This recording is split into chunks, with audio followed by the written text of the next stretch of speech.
Hi, everyone, and welcome back to the Smart Tea podcast, where we talk about the lives of scientists and innovators who shape the world. I'm Aarati. And I'm her mom, Jyoti.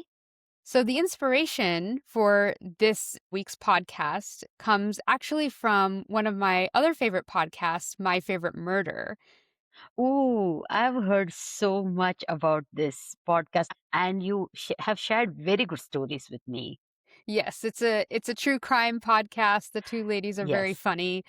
But one of the episodes that they did a while back was about the Hindenburg disaster. Ooh, big one. Yes. During that episode, they talked a bit about Zeppelins and how the Hindenburg was one of the biggest luxury Zeppelins ever created. And it Yes. just got me thinking about like who invented the Zeppelin and how did that happen? So Yes. Yeah. I found the guy's name, Ferdinand von Zeppelin. Oh, what a surprise. Okay. Uh-huh. Yes. So started looking into his story and it's really interesting. I found a biography that was written by Margaret Goldsmith in 1931, which had a lot of details about his life Oh, and okay. everything. So If his biography is being written in 1931, this is even before the Wright brothers, because the Zeppelins were before the aircraft. So, yeah, this is right around that time. People are thinking about how do we travel in the sky. And Zeppelins yes. did come before aircrafts, but it's all happening very, very close, like right around the same Yes. time. Yeah, so I was reading about his life. It's really fascinating actually. The more I read about it, I was like, this guy, amazing, amazing life. So, let's start with, of course, where he was born. He was born on July 8th, 1838, to a wealthy family in the small town of Constance in the Grand Duchy of Baden, which today is southern Germany. Okay. This all happened in Germany. Okay. Mm-hmm. Yes, I was actually getting a little bit confused with the geography and things like that because this is all happening in, the mid 1800s. And so it's not Germany as we think of it today. It's actually like this collection of states and kingdoms that are kind of forming Okay. this German empire. So there has been what would in modern terms be called redistricting, and geopolitical landscape has changed quite a bit since then. Yeah, the German Empire was a lot bigger than Germany is today. So if you Okay. were to look at where the town of Constance is, where he was born, it's in southern Germany. His grandfather, Ferdinand Ludwig Zeppelin, was the Minister of Foreign Affairs for the King of Württemberg, which was right next door to Baden, where he was born. His father, Count Friedrich von Zeppelin, was a Hmm. counselor to a German prince, and his mother, Mm. Amelie, was from a family of textile manufacturers. So these people are hobnobbing with the wealthy, and sometimes with royalty. They're rubbing elbows with royalty. Oh, yeah, they're upper class. Yeah, he is up there. Okay.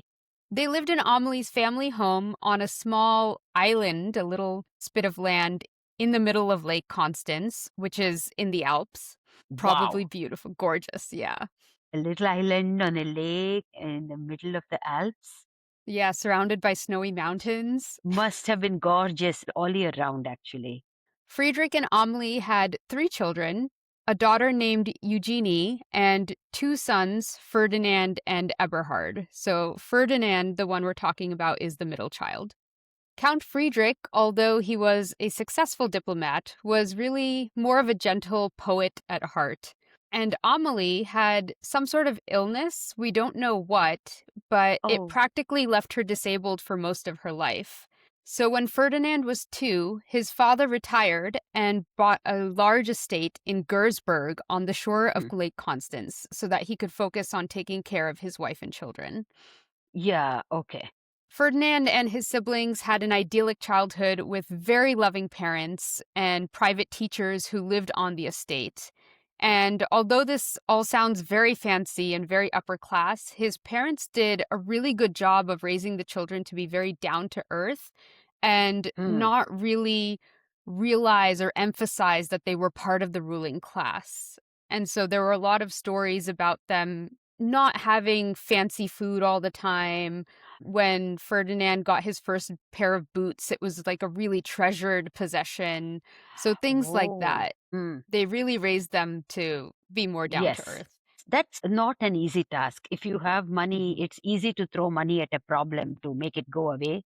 It's much Mhm. harder to have that self discipline and self control to not indulge the child. And for Ferdinand to think of his first pair of boots as a big treasure, it tells you that they have really kept them very grounded.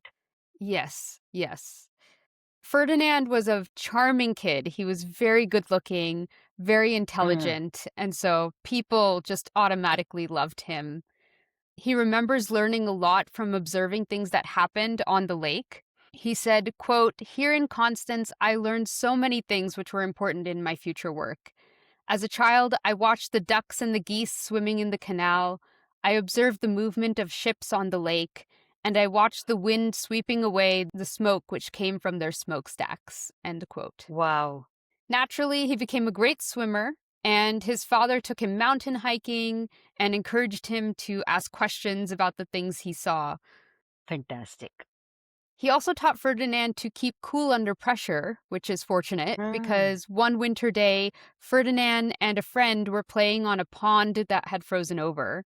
Oh, Ferdinand was running on the ice when suddenly the ice broke and he fell through.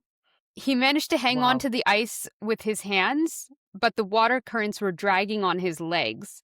Of course. His friend had no idea what to do and started to cry, so which Yeah, is that's very useful. very Huh. relatable also. I would also be panicking, like, Of there's no course. adult around, I have no idea what to do, what do I do, what do I do? This really sounds like you and Maria, actually. Oh, yeah. Maria was your other co host in some of the episodes. My best friend, yeah. Yes, and this is exactly the dynamic between the two of you. She knows exactly what to do in Yeah. any crisis and keeps her cool, and she's And she would be extremely the one to resourceful. fall through the ice too. Yeah, She and, would and be then, the yes, one. exactly. And that's And what then happened here, yeah. too. Yes. But Ferdinand kept his cool, he told his friend to stop crying and carefully crawl towards him and hold out his hands. His friend did that, and Ferdinand was able to grab onto his friend and pull himself out of the water. At least the friend followed directions. Again, that sounds like That you. You're exactly like willing. me, If yes. Maria told you exactly what to do in the crisis, you would do it. I Yes. trust. I'm very good I at trust following you in that. direction. Correct. In 1852, when Ferdinand was 14, his mother died from that illness, whatever it was.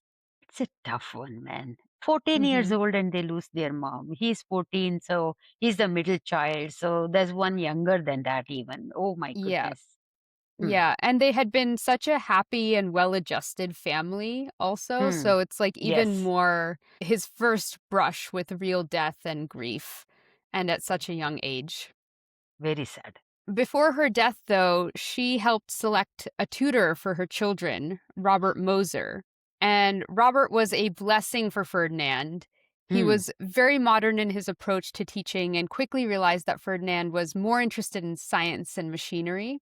And so he Hmm. didn't waste any time trying to teach him Latin or religion or, about their local province, which is what the normal schools would have done or other tutors. Yes. Instead, he taught them about distant lands that were across the oceans, and then he took them to workshops where they could see how the ships were being built, like the ocean liners. My goodness, what a fantastic, well tailored education. Mhm. He saw what he was interested in and said, "Okay, let's study Yes. exactly that." Yeah. Let's make it extremely personal and Mhm. absolutely well fitted for your temperament. Exactly. However, for someone of Ferdinand's class, it was just kind of expected that you would serve in the military. So Okay. even though Hmm. Ferdinand was much more interested in science, he never actually seriously considered science as a career. So he went to the War Academy, as was expected, Hmm. and Yeah. joined the military. And he did very well there. By the time he was 20 years old, he was a lieutenant in the 8th Württemberg Infantry Regiment. But Yes. he was also bored out of his mind. Oh, Yeah. he probably was using a fraction of his intelligence to do complex, extremely complex tasks. Okay. Mhm. So he wrote a formal petition to the Württemberg War Office to ask if he could transfer to the University of Tübingen as an engineering student. Oh, okay. This was a very unusual request for an army officer to want to go back to being a student, but he was from an upper class family. He had a lot of connections, and so no one was really going to Yes. argue with him. It's like, Yes. okay, yeah, whatever you want to Plus, do. he's done very well. It's not like he's running away from one thing to or trying to hide from his military. He's doing very well Hmm. in his military career. People were just kind of like, "Why are you doing this? You're already, like, got a good Yes. career as a military Yeah. officer. You're You set. wanna You go can be back?" climbing the Yeah, ranks. Yep. yeah. Got it. Mhm. Okay, Mhm. weird. So he spent 1 year at the university learning engineering and chemistry, and then he went back to the military and joined the engineering corps. And again, Yeah. this Okay. was a very unusual move for someone of his class because engineers were usually from merchant families, whereas Of people from the course. upper class were usually like guards to royalty or important Yes. dignitary. And so that Yeah. is usually the trajectory he would have been on. He moved away from a trajectory where he was rising to power, Hmm. hobnobbing again with people who have power, and Hmm. moving to becoming a background engineer who does things Yeah. behind the scenes. Yes. But he didn't care. He liked it a lot better. And That's his temperament. yep. And he worked very hard and he was soon promoted to the rank of first lieutenant. Then, as we will see as a theme in his life, on what seemed like a totally random whim, in 1863, Ferdinand wrote a petition to the king saying he wanted to go to the United States to take part in the Civil War that was happening there. What? Yeah, What? so it came as a Why would big you want shock. to? Yes, you're a German and there is a war going on somewhere else where one a huge country is fractionated basically into two and they are fighting each other. And somehow you want to get into the middle of that fray. For what purpose? His friends were also like, "What are you doing? Yes, Why are you trying to go there?" correct. And so his real reasoning was that he had been keeping tabs on what was happening around the world. And Mm. honestly, all he really wanted was an adventure. And so America Uh-huh. is very exciting right now. Like, Of course, it's it's a always civil war. exciting. War is always Yes. exciting. And so he's like, I want to go be in the middle of that. And it also happens that America was desperate for military men with experience, no matter where they came from. And so in his petition, he wrote that if he went to observe the Civil War, he could Yes. analyze how America's army was organized. And so that's the like reason that he used in his petition, but all he Yes. really wanted was a chance to see the world. Okay. And he got his way again because, people were like, this Yes. is so weird of you to do, but you have family connections. And they helped him push his petition through and they helped him even like get transportation and everything.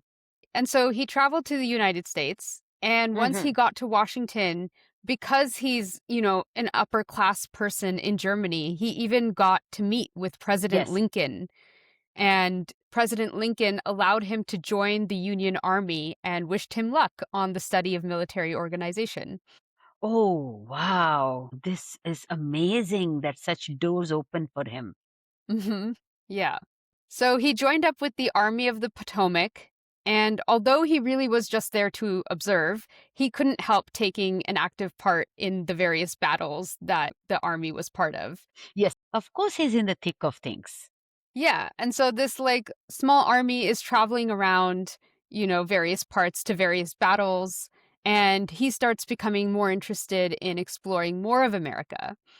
So, again, on a whim, he hears about an expedition that was leaving Washington to go Mm. explore the source of the Missouri River in Montana. And he's like, me too. I want to go too. And so he Oh just my up and gosh. leaves the army to go on this expedition.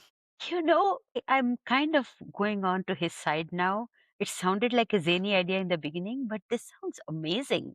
To be It able to does. go and find the mouth of the river in Montana, it's like going on a Wild West adventure It really was. because it's uninhabited at that point, Yeah. right? There's not It's much going completely on. wild. Yeah, completely wild. Oh And so man, it must have been gorgeous. That place must have been gorgeous in those days because even today it is mhm, beautiful.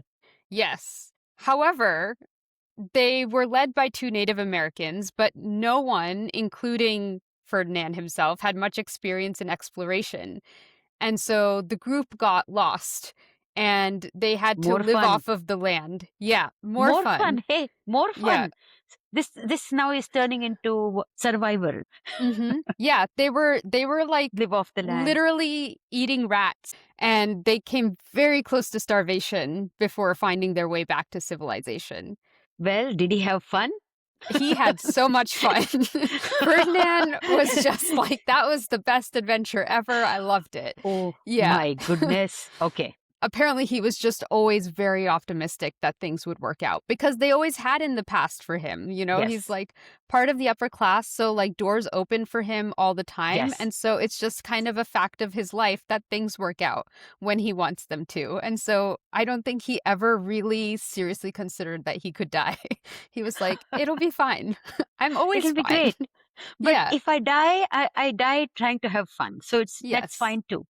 Yeah. What a lovely mindset. Enjoy every minute of every day. That's the way to live life. I like him. Yes. He's really a fun character. Yeah, so he's taking every opportunity. And so another one arose on the way back from Montana in 1863. He stopped by in St. Paul, Minnesota, Hmm. and here he met a German born aeronaut who offered to take him on his first hot air balloon ride. Oh, now that Yes. would have really tickled his fancy. Oh, yeah. So the hot air balloon was tethered to the ground, so basically it was Hmm. just going up and down. But this is what sparked his initial interest in the potential of actually traveling to places by balloon. You can go over land, you Yes. can go over sea, Yes. you can go anywhere. So by the time Ferdinand came back to Württemberg, he had started intensely studying ballooning. Hmm. But apart from America and some shaky balloon expeditions in France, there really wasn't much to go on. No one had really figured out how to navigate in a balloon and steer through air currents. And also, things like taking enough fuel for longer journeys was a problem. And the more people and supplies that you wanted to transport, the more fuel you had to take, and the heavier the weight became that you had to lift. And Yes. so, there's a lot of things that people have not figured out about air Correct. travel at this That point. makes sense. And so he didn't really tell anyone about his interest, and he just quietly kind of settled back into military life. But he's quietly reading about this, studying about Yeah. this. It's on his radar and he's slowly, quietly understanding the field better. Yeah. But outwardly, he's completely back into military life. So in Hmm. 1866, he distinguished himself during the war between Prussia and Austria and earned a military cross for bravery by swimming Mm. across a river to deliver an important message to allies because the bridge was occupied by enemies. And so he really started earning this reputation among his friends and colleagues as the crazy count who went Oh, off and pulled crazy stunts like this. Like he went and got lost on this random expedition in America. He yes, took a hot air balloon ride. He jumped in a yes, river, and yes. swam across it. Like he's just doing, insane Up things. for any adventure at Mhm. any time. And although the military just chalked it up to him being really brave, that's really what it was. It was a thirst for adventure and excitement. Yes, yes. But because he now has this reputation of being very brave, he was made a personal guard to the Crown Prince William of Württemberg, which, again, anyone would have been like, wow, you've got it made. What a great career. But he was He bored. must have been bored. I, He I was was so bored. thinking this is going to Yeah. be boring because you have to follow this other person around and kind of you are at their whim basically. If they want Yeah. to lounge around in bed all day, that's it. But you can't stray far because Hmm. you are their personal bodyguard or a security person. And it was a lot of like social parties and, visiting Hmm. dignitaries and things like that. Yes. So it's just Yeah, like, smooching and politicking and all that. yes. So again, he requested a transfer to the military intelligence department, which allowed him Hmm. the ability to travel around studying Yes. fortifications and gathering information. In 1869, living up Mhm. to his crazy count reputation, Ferdinand suddenly announced that he was getting married. And all of his friends were like, "Wait, To what? whom? To whom?" Yes. Yeah. Like, "We thought you were a bachelor for life. What is this?" Yes. And you have been running around the world all. When did you get time to actually court a lady and get her Mhm. to say yes to you? So it turns out he had met a woman named Isabella von Wolf several years ago at his brother's wedding, and he had kept it very secret, very close to the chest. But if I remember right, his brother was younger than him. He Yeah. was the middle child. And His I think sister that's was why older. people thought he was just gonna be a bachelor for life because it's like, Yeah. he's too busy adventuring and, Yes. doing His whatever younger to. brother has already got married several years Mhm. ago. This fellow is still running around like a loose cannonball. Yes, but Hmm. he had met this woman at his brother's wedding and Mm-hmm. basically kept the engagement a secret until the last possible minute when he had to Hmm. reveal that, yeah, Yes. actually, I'm having a wedding. And it was a very good match. Ferdinand was Yes. very candid with Isabella that his work would always come first and that he might leave on spontaneous trips. And she was like, "That's cool. I'm fine with that." Wow. What a wonderful pair. And she was always very, very supportive of his work. Wonderful. In 1870, when war broke Mm-hmm. out again, this time between Hmm. Prussia and France, Württemberg was again pulled into this fight. Again, Ferdinand distinguished himself by taking part in a raid into French territory to gather information about the French Hmm. army's number and movements. Ferdinand was the only member to survive from this raiding party, bringing back critical Wow. information, which earned him Oh, the Iron Cross for bravery and made him a bit of a legend in the military. of course. Wow. Ferdinand also took part in the Siege of Paris, which was a Hmm. pivotal event in the Franco-Prussian War. Prussian and German forces surrounded Paris, cutting off all supplies and essentially starved the city. During this time, Ferdinand is sitting at the German general headquarters close to Mm-hmm. Paris and is Okay. watching how France is trying to use hot air balloons to send out carrier pigeons with messages. He's in the middle of a war. Instead of Mhm. focusing on war, he's more focused on the hot air balloons. This is Yeah, so he's sitting typical. there with binoculars watching Ha! them send Watching the out hot hot air air balloons. balloons. Yeah. Wow. However, he noticed that the French always had to try and time their balloons for when the wind was blowing in the favorable Yes. direction. And Correct. even then, one wrong gust of wind and the balloon would be sent into enemies' hands. Yes. So it's very unreliable. And Ferdinand is getting frustrated just watching this, even though it's the enemy's It's the balloons. enemy and Yeah. their problems are helping you. But I'm Yeah. just getting frustrated looking at how incompetent you guys are. Just how inefficient these In balloons are. yes, Yeah. how inefficient these balloons are. But he was particularly inspired when the French Minister of the Interior managed to escape Paris in a balloon. Ah. Once he had escaped, he took over command of the French army, prolonging the war for weeks.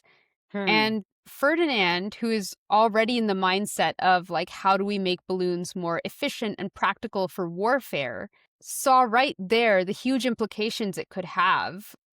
Just one person escaped and this war is prolonged. So Yes, see how many military applications balloons could have. that's And right. that again brought him back to the question of, but how do we make a balloon that people can actually navigate and isn't just Correct. blown around by the wind? That's right.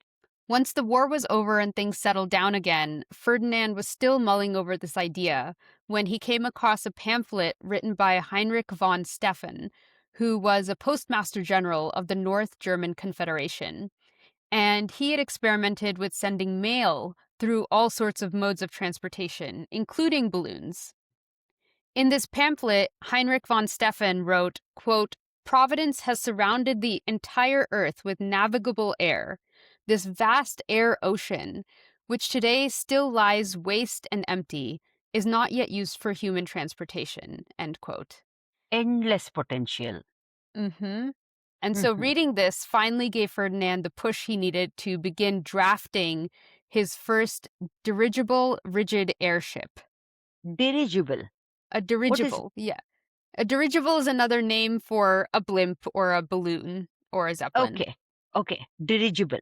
He knew it would have to have a long oblong shape to effectively be able to navigate through the wind currents. So, kind of like a ship has this long shape. He's looking at air as a big ocean also. Basically Hmm. looking at trying to kind of transport the same principles of shipping into aircraft. Yeah, Mhm. you have water currents, you have air currents. So, you need the same kind of shape that can cut through those. Got it. And he also thought it would be most effective to have a rigid frame that created several separate balloon compartments so Hmm. that you weren't trying to fill one giant balloon, but actually several smaller ones. Ah, clever. And then there would be a motor that would be attached underneath to help it fly. Yes. Yeah. For the next 15 years, Ferdinand worked quietly on this project. Wow. While he's still in the military? Mhm.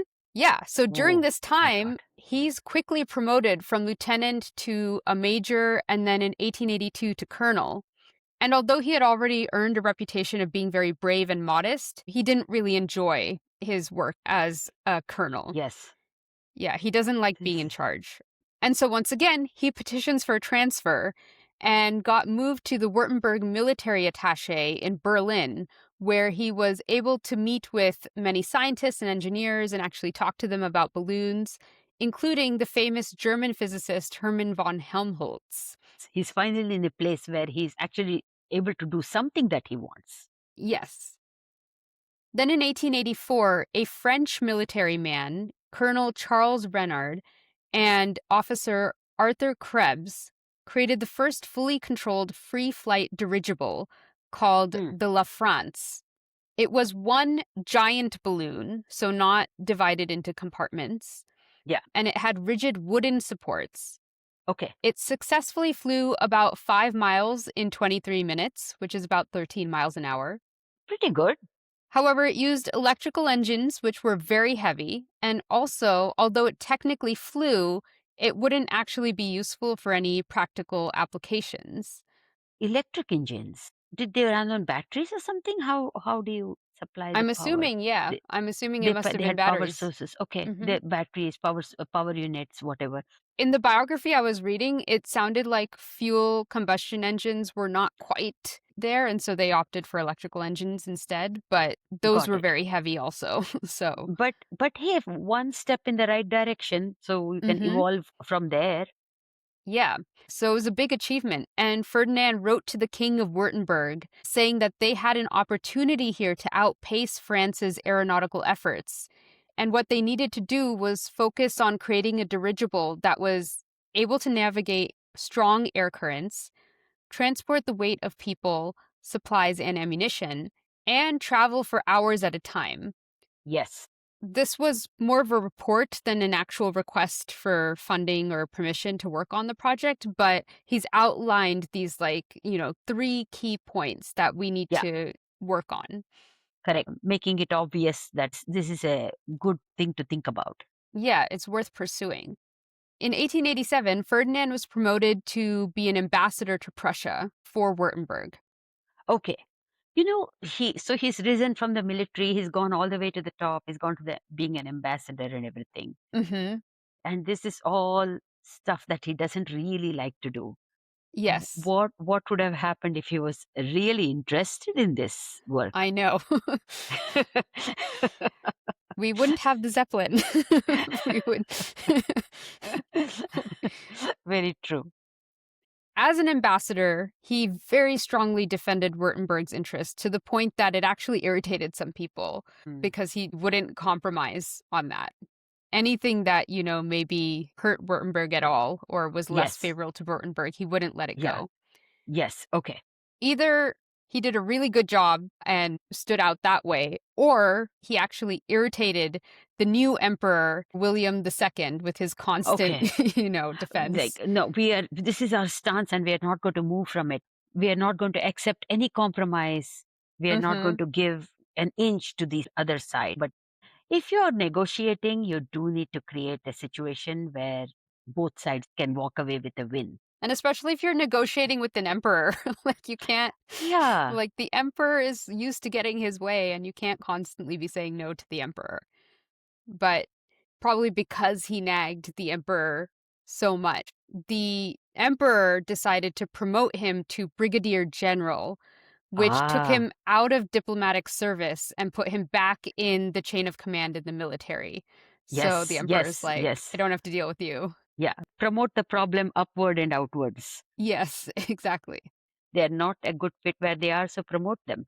Yeah, get them out of here. And Ferdinand, again, was like an upper class person and he has connections everywhere. So you can't That's just right. like, You can't get dismiss rid him. of him.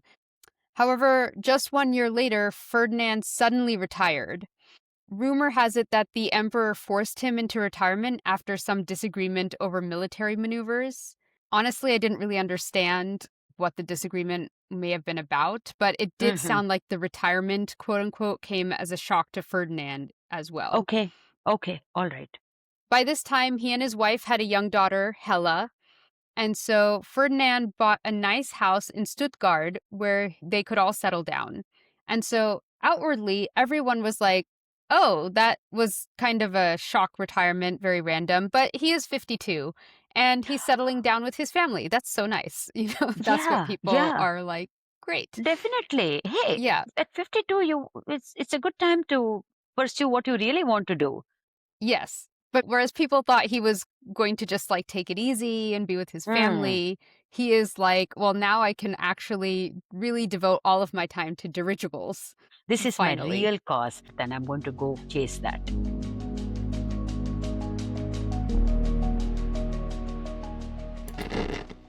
Hey, Rum, do you know what's going on back there? Biology working? Biology working. That's basically the whole show. We're the co-hosts of the Grow Everything podcast, where we talk to scientists, founders, and engineers who are using living organisms to make everything: materials, medicines, and food. But you forgot beer. Of course, beer. New episodes every week. Subscribe wherever you listen. Hi, everyone. Aarati here. I hope you're enjoying the podcast. If so, and you wish someone would tell your science story, I founded a science communications company called SciComm, that's SYKOM, that can help. SciComm blends creativity with scientific accuracy to create all types of science communications content, including explainer videos, slide presentations, science writing, and more. We work with academic researchers, tech companies, nonprofits, or really any scientist to help simplify your science. Check us out at SciCommer.com. That's SYKOMMER.com. Okay, back to the story.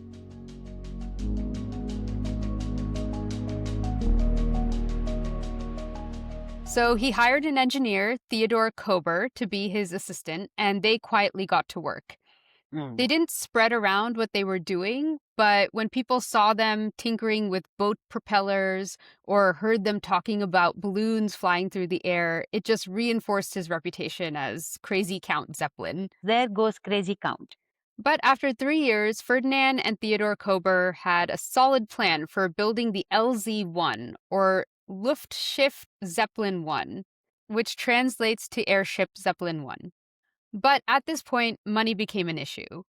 So they Hmm. have a plan, but to actually build the huge airship and a hangar needed significant investors. That's a big amount. I agree. Yes. Hmm.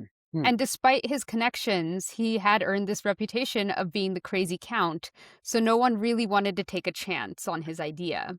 Yeah, that makes good sense. It's like God knows what he's doing. Yes. He went to Emperor William II and asked him to put together a commission of scientific experts to review his plans and hopefully give it this stamp of credibility. Okay. And the emperor grudgingly did that, but the commission said it was unpractical and useless, and even refused to grant him patents for his design. After 2 years of trying and getting nowhere with investors and the government, Ferdinand turned to the German Association of Engineers, and Hmm. he asked them to give his design a chance, saying, quote, if you decide against my inventions, if you can prove to me that I'm wrong, I should be sincerely grateful to you for showing me how and why I am wrong, end quote. Okay. The German Association of Engineers studied his plans and decided, yes, we will help you build this. So Nice. they took to the press. They released Hmm. this decision in the press saying that, we've got this idea, we want to build this, and they urged the public to donate money. Okay. and Ferdinand himself contributed a lot of his savings. By scraping together this money, in late summer of 1899, the LZ-1 was finally built, and in 1900, it was ready for its first flight. Nice. It had an aluminum frame and was Mhm. about 420 feet long and had a diameter of around 38 feet. It carried almost 400,000 cubic feet of hydrogen gas in separated balloon compartments and had a 15 horsepower motor. I would not want to be on that one. Nope. I would not want to be on that contraption. No, thank you. Yeah, Wow. but this is why we're the people who sit on the side of the ice and cry while a friend And fell through. that's right. Yeah. Did he take a ride in that first one? Yeah. So on Of July course, 2nd, right? 1900, the LZ-1 made its first trial flight. Ferdinand invited the public to watch, hoping the demonstration would finally garner support for his idea and maybe lead to better financial backing. And it was actually a pretty successful demonstration. The Nice. airship rose to 1,312 feet, traveled Mhm. at a speed of about 3.5 miles an hour for about 17 minutes, and then Yes. landed safely. Nice. Yeah. Not bad for a first run. Not bad, yeah. And Ferdinand was also very pleased because although it wasn't super perfect, it proved that his theories were correct. We're headed in the right direction, guys. Yeah. So he was shocked the next day then to read in the paper that people still had mixed opinions. It turned out that many people thought that they were going to be seeing kind of a final product and had hyped up this idea in their head that they were going to be seeing this like amazing future of air travel. Yeah. And when they saw the actual demonstration, they were like, that's it. This It is was so nowhere. slow and Yeah. it flew for like 17 minutes and Yeah. it was still getting kind of pushed around by air currents. Yeah. So, That's right. it's not, Boring. it's not very useful. Yes. Overinflated expectations. Haha. That's what it is. Nice. Nice pun with the balloon. Exactly. Overinflated expectations. That's what it's all Yes. about. Yeah. When brought down the mood for Zeppelin, and that's exactly what hurts you in life as well. But Mhm. every disappointment is due to a misstep between expectations and reality. But Ferdinand was like, hey, all press is good press. And at least people are finally thinking seriously about this idea. And they're talking about it. Yeah, they're talking about it. Mm-hmm. Ferdinand did 2 more test flights, making improvements after each demonstration, and the public could actually see how things were getting better. On the 3rd flight, the airship was able to actually land safely back in its hangar. That's a big improvement, which indicates good navigation, good steering. Mm-hmm. Yeah. Yeah. But the big investors and the government still remained skeptical and refused to fund it further. By this time, Ferdinand's savings had almost run out, and he started to get depressed that his invention would never actually realize its full potential. He kept at it, though. He gave lectures, and he kept trying to convince people to back his idea. And again, he's very charming. He has this wonderful personality, and people are getting interested in the idea, even if they aren't quite willing to shell out money. And all of this is getting back to Emperor William II, who is starting to get worried that what if Ferdinand is actually successful in building this amazing airship, which will have And all I sorts of don't have military my little applications? fingerprints on that. And it comes out. Yeah. It comes out that the government didn't actually support him. Yes. And if it becomes successful, I want to have my fingerprints on it. Yes. But he still doesn't really believe in the idea, so Yes. he sends a somewhat snarky, sarcastic letter to Ferdinand saying basically, like, congratulations on making the best airship the world has ever seen so far, which really isn't saying anything because, all other airships. It's like the first one. Yeah, it's the first one. Weird. Yeah. Okay, whatever. And he said, feel free to seek the advice of the aeronautical detachment of the Army anytime. And here, we're going to send you the Order of the Red Eagle first class. So it's like, we support you, I guess, like. Yeah. Sort of like saying, I support you, but not really. Yeah. And so, like, the actual support, which is money from the government, he wasn't getting. Yes, he Of wasn't course. getting funding from the government. Yes. And the Yes. Association of Engineers also backed out, saying that they didn't believe the airship could be improved upon enough for it to become practical. And even his friends are saying, give it up. Good try, but Yeah. time to let go. Okay. But of course he's not going to. No. So Ferdinand appealed to the public directly himself, first saying, "Please help me complete my duty. This is my duty on Earth. Please help me." But that Mm. barely brought in like $2,000. So he was like, okay, that message didn't land. Let's Mhm. try a different message. Wouldn't it be awesome to see a German dirigible at the annual World Fair in St. Louis? And Mm. that got the public excited. They were like, heck Oh, yeah, we yeah. want, Yeah. Yeah, we German want invention. representation. Yeah, to a worldwide audience. We want good German representation in a worldwide audience. And so that brought in $12,500. Nice. The King of Württemberg also came through, gifting Ferdinand with land and with $30,000. And Ferdinand exhausted his own savings completely, but this allowed him to start building the LZ2. The LZ2 was completed by 1905, and it Mm-hmm. had an improved aluminum frame design and had 85 horsepower motor. Unfortunately, though, on its first test flight on January 17th, 1906, the motors failed mid-flight.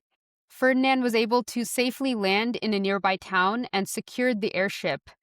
Yeah. But that night, a huge storm came through, and because the LZ2 was not in its hangar, it had no Yeah. protection, and so it was Right. completely destroyed beyond repair. Very sad. Okay. Yeah. Big setback. Mm-hmm. Hmm. Ferdinand sunk into despair. Once again, he's out of funds, and he doesn't even have the ability to say that he made any real progress. Luckily, though, the King of Württemberg came through for him again, giving him That's the nice. funds to build the LZ3. Yeah, so the Okay. King of Okay. Württemberg is like, I believe in you. Okay. Let's do this. The LZ3 was better than both of the previous two designs. Okay. The steering was better, and he had two wing-like attachments that helped prevent air currents from pushing it off course. In October 1906, the LZ3 made two very successful test flights, traveling at speeds of up to 32 miles an hour. Double what we started with LZ1. Almost double. Mm-hmm. Yeah. And these two flights finally started to convince people that maybe he's actually onto something. Yeah. He's not as crazy as we think he is. He's crazy, but in a good way. All right. Yes. And finally, the government could no longer refuse to support him. Right. So the government funded the construction of a permanent huge hangar on Lake Constance for the airship, and they started inviting important dignitaries to come see the LZ3 fly. They also, in official correspondence, renamed the LZ3 to the LZ1, trying to kind of erase the fact that they had not supported Ferdinand from the beginning. My goodness, trying to rewrite history. Yeah. The little nomenclature change will just erase the fact that there were some failures and lack of funding early on. Wow. Yes. This is such clear bureaucratic thinking. But Ferdinand and his little team of engineers always called it the LZ3. They were like, you Yes. cannot forget 1 and 2. 1 and 2 Correct. are They are the paramount foundation to for how we where get we are here. today. Yeah. They got us to where we are here. And the emperor sent him another letter, this time actually sincerely congratulating Ferdinand for his achievement. He left out the snark. Yes, he left out the snark, saying, quote, "I recall the tireless, tenacious, and self-sacrificing labor you have expended on the brilliant creation of an airship, which you have now so successfully completed, despite the great difficulties and obstacles you encountered," end quote. Including me, including obstacles created by me. Yes. Only a bureaucrat can be so two-faced. And so Ferdinand called his bluff, basically, and immediately turned around and was like, all right, so time to put your money where your mouth is. Absolutely. Good for him. Yes. First, now that you've actually seen this airship and are seeing the potential that it has for the military, and you're trying to, actually fund my work now, finally, first, reimburse me for all the money and work that I put into the airship that you have now decided to co-opt. Correct. And he got it too. He got about $125,000 as a retroactive salary. Oh, that is fantastic. Mm-hmm. Good for him to ask for retroactive payment. That's Yes. very good thinking on his part. I have invested personal funds. Once everything is nicely done and tied up with a bow, you're coming in to take the credit, so pay your way in. Yeah. And secondly, he was like, let's start building an actual fleet of Hmm. airships for the military. Okay. But the government wanted assurances that the airship could actually stay up for at least 24 hours without having to come down for fuel or supplies or anything before they funded a fleet. So Ferdinand got to work on building the LZ-4. Okay. The LZ-4 was a bit longer and thinner, which in the end ended up not being the best design because it couldn't resist air pressure the same way as the LZ-3. But it had two 104 horsepower engines and had a Hmm. small platform near the top of the ship that could be used for astronomical studies, or in times of war, it could be used as a platform for a machine gun. Oh, okay. Aerial raids now. Yes. They started taking the LZ-4 on test runs, building up to the 24-hour flight. On one long 12-hour flight, Ferdinand steered the ship further away from Lake Constance than ever before, so that people who lived in neighboring towns saw the airship for the first time. But by this time, of course, his name and his story had spread, and so when people saw the airship coming, they got Yeah. really excited and started yelling, "Look, a Zeppelin is coming!" And Ah, that's how we started to call the invention by the name of the inventor. excellent. I'm glad it kind of organically got named Zeppelin by the Mhm. people around him. Yes. Excellent. Yeah. Excellent. And I can see how this must have been like if you've never seen an airplane or a hot air balloon or any sort of air travel, seeing this massive Zeppelin float by your town must have been like this almost like a miracle to witness Yes, this. yes. This is like how we sit up at night to observe shooting stars or unique astronomical phenomena happen. And we Hmm. all sit there waiting, and I can see the same level of excitement happening. Yeah. Yeah. This same year that Ferdinand is testing the LZ-4, he also celebrated his 70th birthday. Wow, pretty good on him. He had wanted to spend a quiet day with his family, but the world had other plans. Of course. Literally everyone descended on his house. There was a delegation from the city of Constance, a representative from the King of Württemberg, and even a delegation from the University of Tübingen, where he had studied engineering when he was younger. Now that he's successful, they want Yeah, they want to everyone wants a piece of him now. absolutely. Uh-huh. Finally, on August 4th, 1908, the LZ-4 left for its 24-hour flight test. Okay. The flight didn't go perfectly, and they were Hmm. forced to make two short emergency landings to fix some small problems. But Ferdinand was feeling very optimistic after the flight that he truly could do a 24-hour flight without landing. So he got some mechanics to start working on repairs and was getting ready to take the airship on another flight that same afternoon when a big gust of wind hit the ship. And No. even though it was on the ground, the force of the wind lifted the ship 500 feet in the air, carried Oh, it about half a mile, and then dropped it in some trees where the ship went up in flames. oh no. Some of the mechanics who had been working on the ship were killed in the accident, and Oh Ferdinand no. was devastated. Of course. Oh, that's terrible. Yeah, it was the first time that anyone had been seriously injured, let alone killed, while making his Zeppelins. Yes. Oh, that's very sad. Yeah, and he also Hmm. thought for sure that this would be the end of any work on the airships. Correct. Correct. To his great surprise, though, everyone around him was now fully supportive of him carrying on. Hmm. Hmm. Hmm. Nearly as many people who had showed up for his birthday came again to extend their condolences for the lives that were lost, but also to persuade him to keep going. Wow.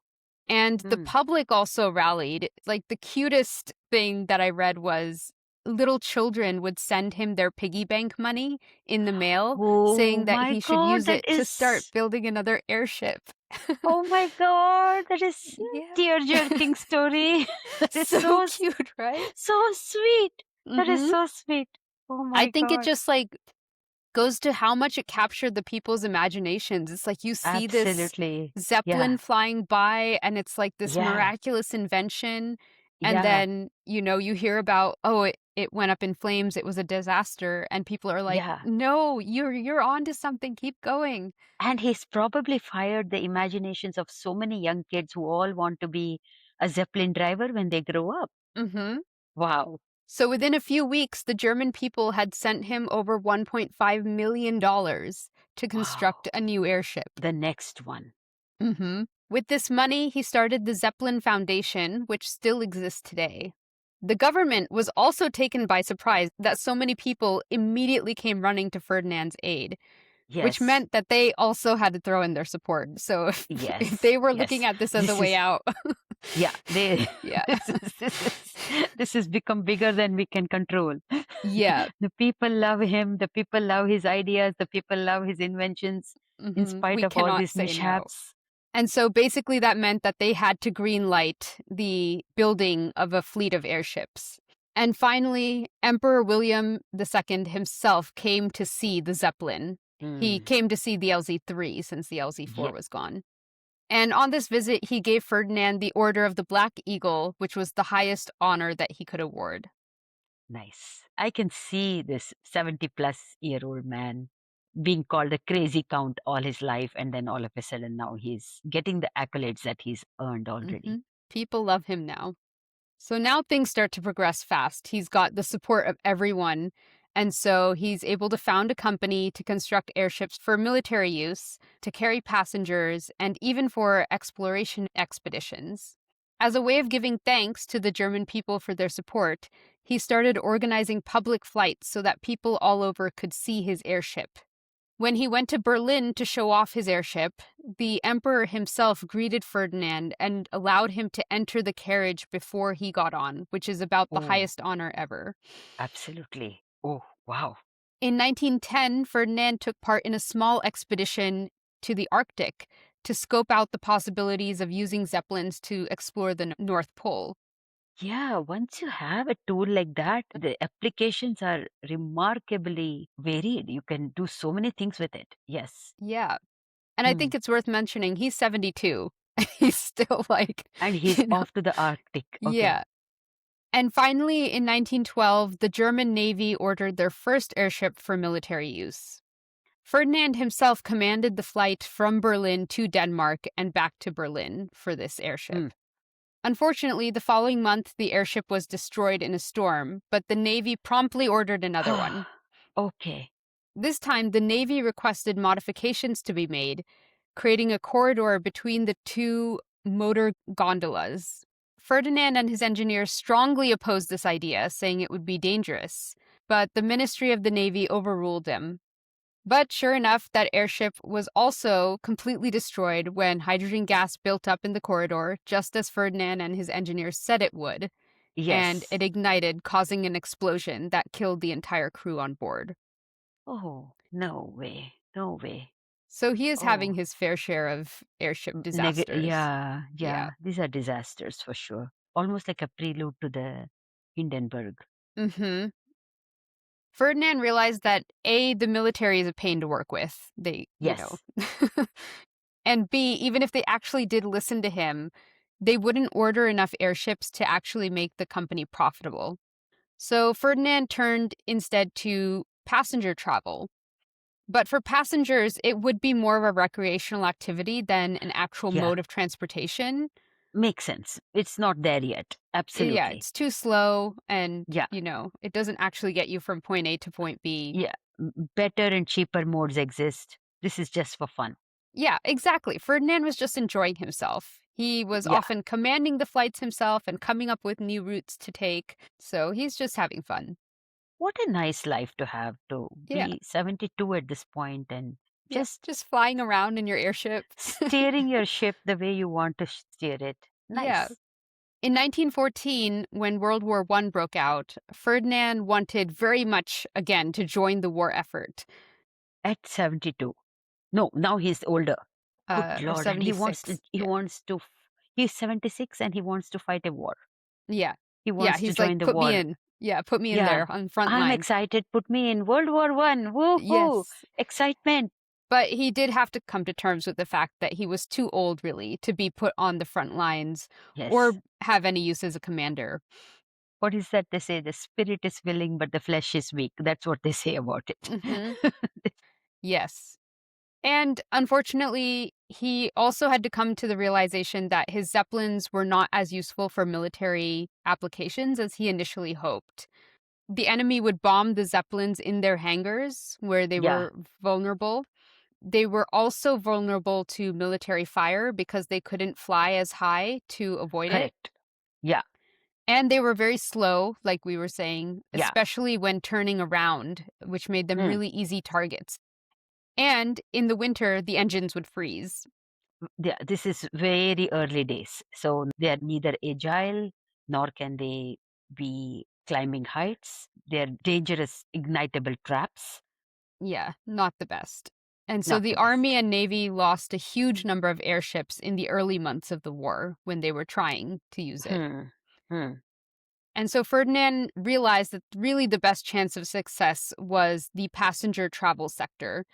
And he Okay. was actually starting to look forward to peace being declared so that he could start building commercial Start airship again. flights. Yes.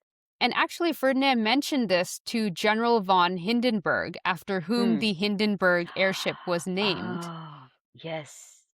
Hindenburg wrote, quote, Count Zeppelin, too, visited us at Pless, and the touching simplicity of his manner made a profound impression on us all. Even Hmm. then, he considered his airships as an antiquated weapon of warfare. In his opinion, the aeroplane and not the airship will in the future control the air. Oh, so the idea of the aeroplane had already started seeping in. Oh yeah, so the Wright brothers had already successfully done their first flight in like Ah, 1906 or something. I okay, okay. forget. So So, yes, during World War the One, airplanes are starting to become developed and perfected. that era has started. I'm with Hmm. you. Yeah. Hmm. Continuing with Hindenburg's quote, the Count died soon after his visit, so that he was spared the misfortune of his fatherland. Fortunate man, Hmm. end quote. That is the loss of Germany in World War I. Is that what Correct. he's looking at Yeah, that? Okay, correct. And I think, okay, again, okay. like, since things had always just worked out for Ferdinand, he had Yeah, no reason to believe that Germany would lose the war. He was just so that's right. sure that, That's right. Germany would end up being on the winning side. Because he's always been on the winning side. Yeah. In early 1917, Ferdinand's health began to fail, although he was still running around as energetically as ever before. Many of his friends who met him at this time said that they had no idea that this would be the last time they saw him. In February, he took a bad turn and he went in for surgery for appendicitis and other intestinal troubles. The operation was a success, but a few days later, he caught pneumonia and died on March 8th. He was Hmm. buried in Stuttgart with the words, Your faith has helped you, on his tombstone. Beautiful. Yep. Wow. What a remarkable scientist. And it's funny because usually we think of scientists as being very methodical and yes, they're humble and everything, but we Hmm. don't think of them as these adventurous types ready for any action that comes up. Woohoo, Hmm. civil war. Yes, I want to be in on it. Whoa, World War I. Yes, I want to be in on it. Hmm. So that's such a non scientific way of looking at life.